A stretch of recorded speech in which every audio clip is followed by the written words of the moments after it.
by welcoming everybody that is part of the meeting, and to just reflect that it's the first day of the last quarter, the fourth quarter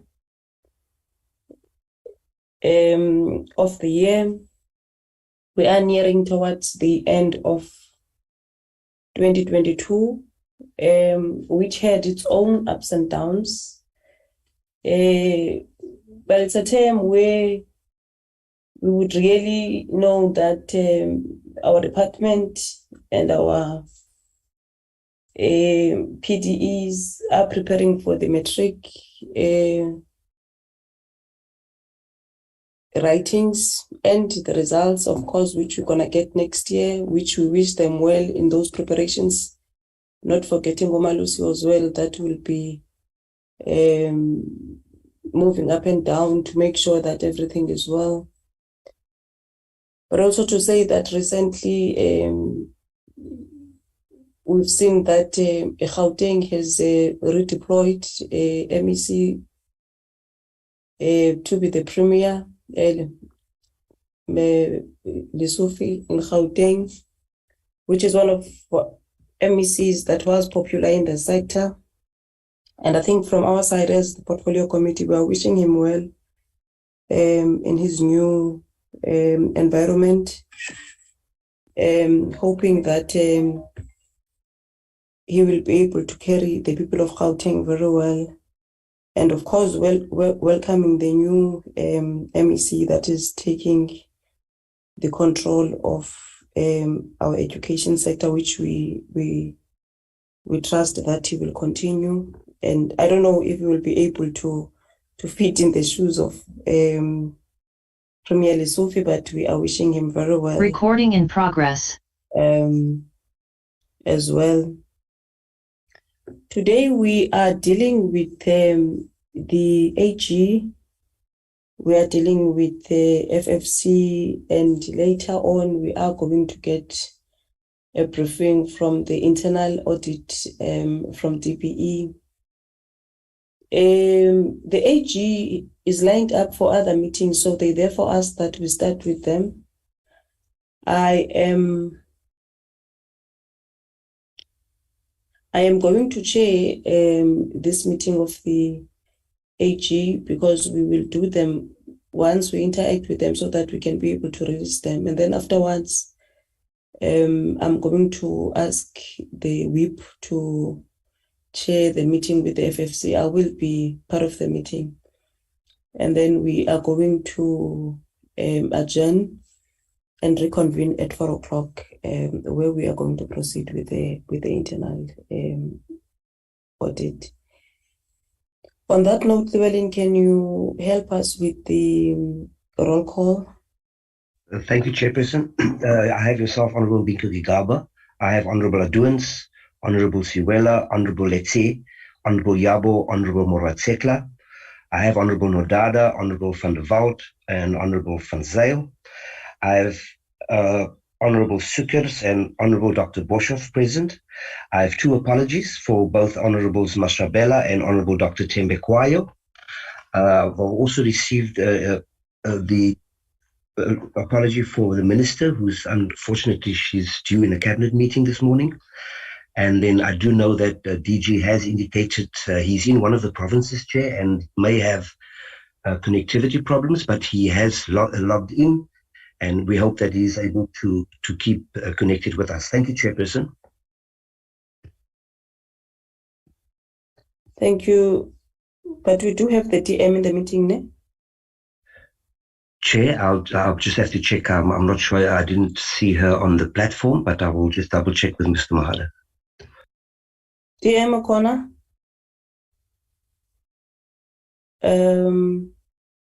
Okay, members, that is our agenda as I have outlined, that we are having the briefing from the FFC, we are having the briefing from AGSA, and then we are going to have the briefing on the internal audit from the committee, and then we are going to consider We're going to consider and adopt the meeting in the last meeting, which is the 4 o'clock meeting. Can I get members to adopt the agenda? Chairperson, my unconspicuous hand is up. Yes. I rise to move that this agenda be adopted as is. Thank you very much, Principal. Any seconder? Chairperson, I second. Thank you very much, Reswela. Siyabonga. Thank you very much, honorable members, for adopting the agenda. I'm not intending to waste time then. DG, can you hear us?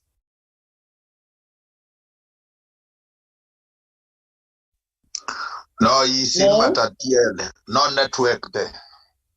Oh, okay. Okay. And then on that note, let me, Khabo, morning. Good morning, Honorable Chair. Good morning to the members as well. Let me hand over to you then. Thank you so much, Honorable Chair. Good morning again, Honorable members. Just introduction, I am Khabo Mapi. I'm the Business Executive in the AGSA. I'm accompanied by Mr. Joshua Baganzi. I'll just ask him to switch on the camera quickly. He's a senior manager overseeing Department of Basic Education. I also have Dr. Tagalane Rambau. He is a senior manager and education specialist. That's part of my team. And lastly, I also have Ms. Bilkish Ken, who's also a senior manager specialist in infrastructure. Those will be the members from the AGSA, Honorable Chair, that are joining this meeting this morning. From the AGSA, we are grateful again for the committee having extended the invitation through to our office just to share with the members our observation from the audit outcome of 21-22 financial year. In the presentation, Honorable Chair, we have about 3 sections. The first section of our presentation will speak to the Department of Basic Education with its entities, SAIS and Umalusi. The second part of the presentation would just share the sector outcome across all 9 provinces. And one of the things you'll notice there is that all provinces submitted the financial statement on time, which is great as a sector, except for one, which is the Northwest. It was only finalized yesterday. They submitted end of July. And the last part of the presentation, Chair, will mainly talk to the value-add work that we've done within the sector. And in there, we'll also touch on the work that we've done on infrastructure, the work that we've done on nutrition, and the work that we've done on the employment initiative. As part of the audit outcome for both the DBE and the sector, we'll touch on the material irregularities that would have issued to the accounting officers within the sector. And we'll just provide an update in terms of what would they have committed to and what would have been the outcome where they've been finalized. The mission of the AGSA and the vision, familiar with the committee by now, really at the core of it, we exist to be an enabler to this committee. Therefore, we remain grateful as you indulge us every now and again when you are overseeing the department. I'll just ask that Joshua move to the next slide. This slide, Honorable Chair and members, you're going to start to see it quite a lot in the presentation of the AGSA. This is really just amplifying the role of all stakeholders in just moving the sector forward, the education sector forward. Primarily, we will touch on the role of the officials. We'll touch on the role of internal audit committee that we've been doing over a period of years. And we're basically saying this is a network that's supposed to complement one another. No role replace each other, and no role should not be discharging its responsibilities. What we are saying is that as a sector, we will be as strong as our weakest link in this particular network. As the AGSA, we are elevating each of these role players in the role that they play in ensuring accountability in the education sector. Again, we'll also touch on some of the entities, the role that the National Treasury play in just making sure that the education sector move in the direction that was intended. So as we move in the future, as part of the culture shift for the AGSA, we're going to start to bring a lot